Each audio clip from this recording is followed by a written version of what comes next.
E nós começamos mais um Liberdade de Opinião direto do Rio de Janeiro. Lá no Rio encontramos o jornalista Sidney Rezende. Tudo bem, Sidney? Olá, boa sexta-feira, hein? Ótima sexta-feira para nós. Bom dia, senhoras e senhores. Bom dia também.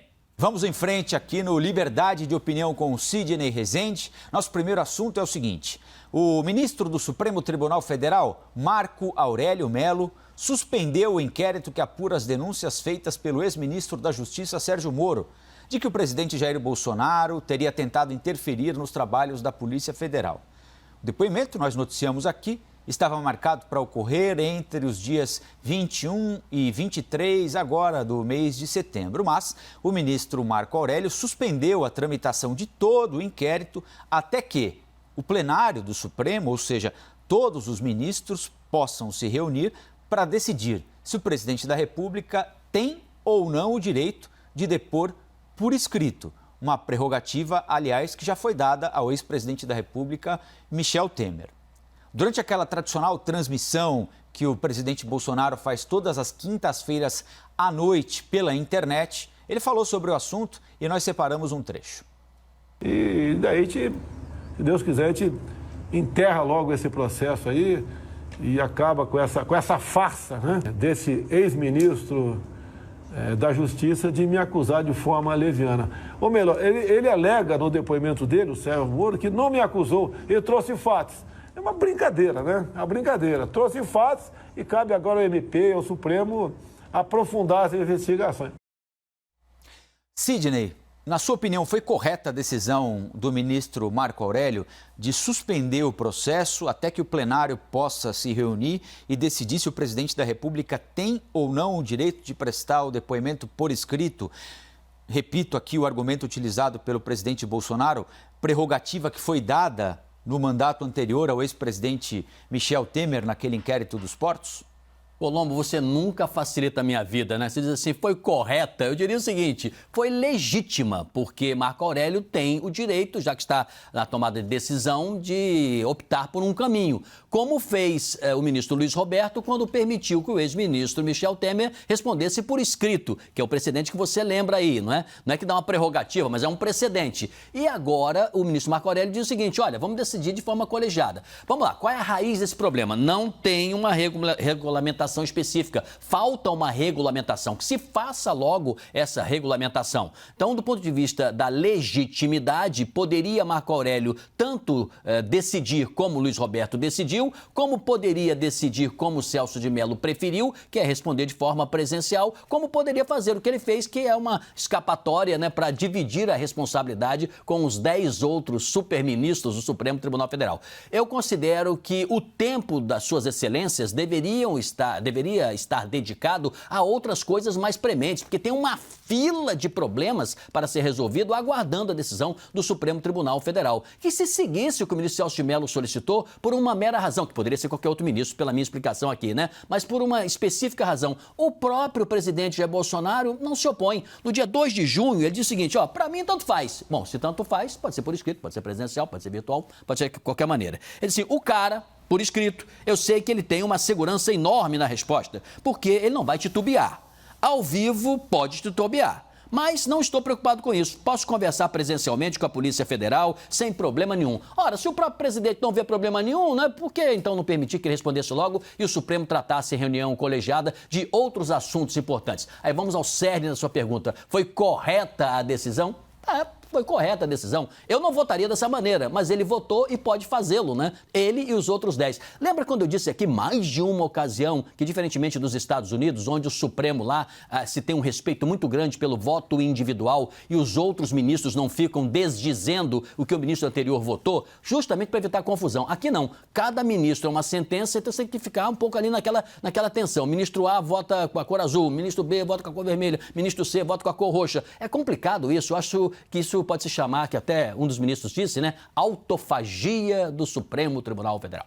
E não é melhor privilegiar o pleno, então, Sidney? Nós não passamos muito tempo privilegiando decisões monocráticas, esperando decisões específicas de um juiz ou de outro. Não é hora de privilegiar mais o pleno do Supremo Tribunal Federal, até para que haja menos contestações às decisões que são tomadas pela Suprema Corte? Colombo, eu gosto muito de traduzir assim de uma maneira um pouco mais simplória, né, para todo mundo, de certa maneira, compartilhar também, né? Siga o meu raciocínio, que seria o seguinte: tem problemas que você precisa reunir a família inteira? Tem problemas. Família, nós vamos mudar, temos condições de mudar para outro apartamento. Tem apartamento A, tem apartamento B. Vocês querem ficar onde nós estamos ou nós vamos para o A, vamos para o B? Vamos reunir todo mundo e vamos ouvir a opinião da família? Poxa, afinal de contas, é o lar, é a moradia para ir para o futuro. Tem outras decisões, né, que vem alguém que tem que consertar o sifão ali da sua pia. Você vai reunir a família inteira para saber se deve ou se não deve? Toma-se a decisão e certamente a família poderá discordar um pouco do preço, se a hora do conserto foi boa, mas que tinha que consertar lá o sifão da pia, tinha, porque estava vazando. Ora, tem decisões que podem ser monocráticas e outras não. Completamente de acordo com você que tem certos pontos sensíveis que a decisão monocrática, ela se quase beira ali a injustiça, né? Justamente porque você deu muitos poderes a uma única pessoa sobre milhões. Às vezes um afastamento de um governador, né, de uma maneira monocrática, não pode ser assim. Aí você faz ali uma reunião do pleno ou se vê todos os precedentes legais e segue o que diz a Constituição e as demais leis.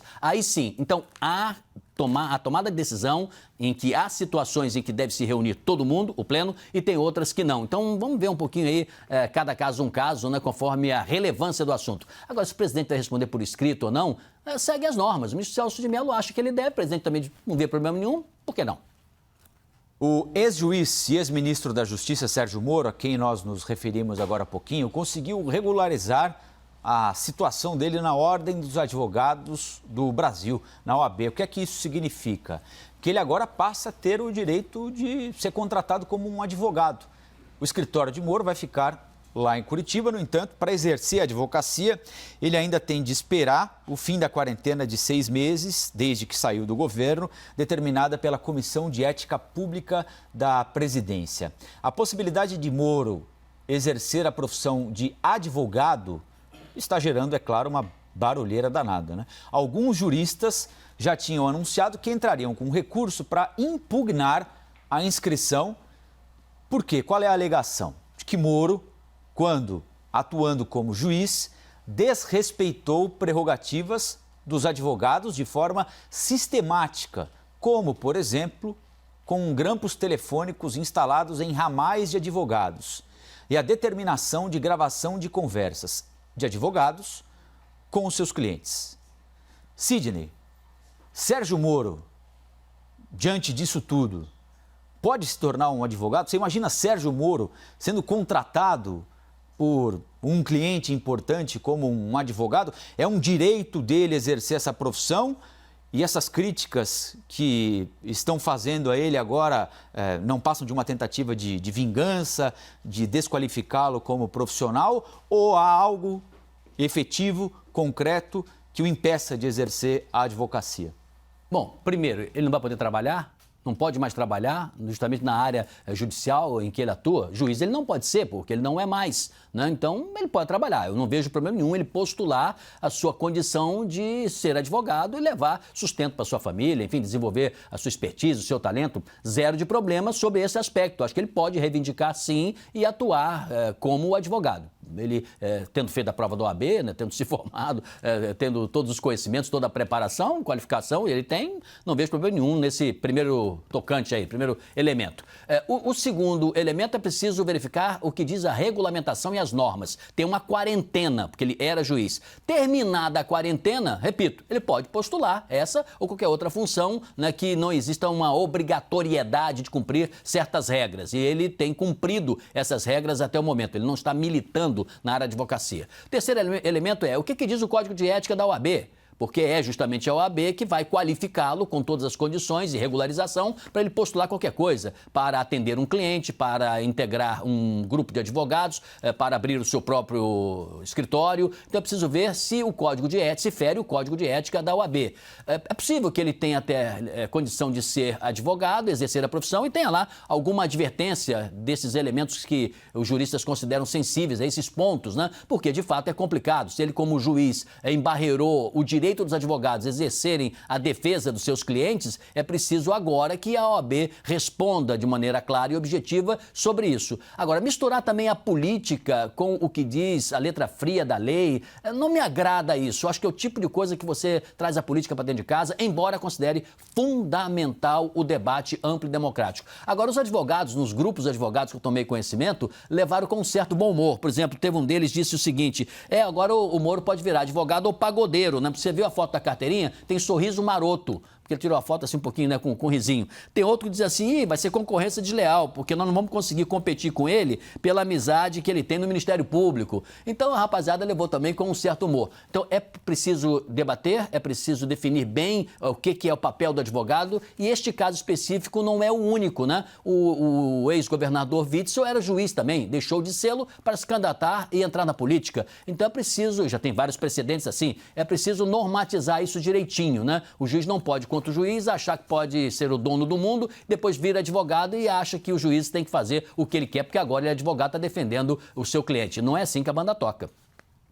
A Comissão Especial da Assembleia Legislativa do Rio de Janeiro aprovou a continuidade do processo de impeachment do governador Wilson Witzel. Decisão unânime. Não apareceu um deputado para votar com o governador afastado Wilson Witzel. Ele deve ter procurado, viu? Mas o placar final, 24-0. O governador do Rio está afastado desde o dia 28 de agosto. Por decisão do STJ, Superior Tribunal de Justiça, ele é acusado de uma série de denúncias de corrupção, desvio de recursos da saúde.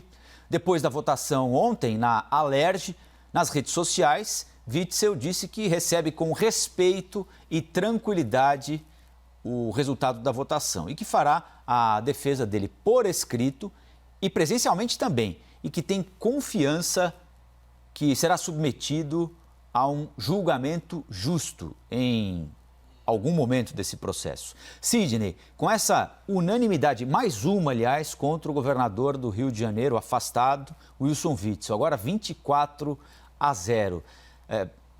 Nas próximas etapas, a gente pode imaginar alguma coisa que não seja a perda do mandato? Não tem jeito. Vive um inferno astral longo no mundo da política e está colhendo, de certa forma, o que plantou. Um governante não pode romper o seu relacionamento com o legislativo, seja a Câmara de Vereadores, uma Assembleia Legislativa ou o Congresso Nacional. O governante do Poder Executivo que achar que ele pode governar, porque governadores, prefeitos e presidente têm muito poder, mas sem levar em conta o relacionamento com o Congresso, está completamente enganado. O Legislativo está respondendo mais uma vez a ojeriza que tem em relação à forma que o Wilson Witzel conduziu no processo. Apesar dele não ser uma pessoa exatamente desagradável nesse trato, ele não abria mão do que faziam seus assessores mais próximos, do seu QG de comando, e a Assembleia mandava sinais, através do presidente André Siciliano e de outros deputados. Olha, o relacionamento está ruim, olha, você tem aí um secretário que nos trata mal, olha, chegou ao nosso conhecimento que vocês estão preparando um dossiê contra nós, olha, tem isso. Ou seja, foram vários sinais. E o governador dizia não. Uma vez eu citei a ele, pessoalmente, dentro do palácio, alguns nomes e disse a ele assim, olha, esse nome tal aqui causa um grande problema para o senhor. Ele disse fora de cogitação. Ou seja, não queria tirar aquele secretário que acabou tirando depois. E foi tarde demais. Então, não tem jeito. Esse processo de impeachment, do ponto de vista político, ele já foi para o espaço e agora vamos ver o desdobramento, qual será o futuro dessa história trágica, né, de uma das páginas da política, da difícil política do Estado do Rio de Janeiro. É difícil mesmo, não é, Sidney? Até porque ontem houve um outro processo de impeachment caminhando com um resultado diferente, é verdade, mas um outro processo de impeachment caminhando numa outra etapa. Nós até discutimos isso aqui ontem no Liberdade de Opinião. Na Prefeitura do Rio, os vereadores rejeitaram mais uma vez a abertura de um processo de impeachment contra o prefeito Marcelo Crivella. Agora, um pedido baseado naquela investigação do Ministério Público que apura um suposto esquema de corrupção na administração municipal a partir daquela operação em que, inclusive, o telefone celular do prefeito foi apreendido, né? Os resultados desse dia decisivo, tanto na Prefeitura quanto no governo do Estado do Rio de Janeiro, revelam que Marcelo Crivella ainda tem força política para gastar? De que forma o prefeito Marcelo Crivella sai desse processo? Foram muitos pedidos de impeachment, não é? 4 ao todo, se eu não estiver enganado, ao longo de todo o mandato, não é, Sidney Rezende? 2 nessas últimas semanas agora. É muito desgastante, mas de qualquer maneira ele conseguiu se manter de pé, não é? Ao contrário do que aconteceu com o governador Witzel. Como é que você compara essas duas circunstâncias? Bom, siga aí meu raciocínio, Colombo e senhoras e senhores.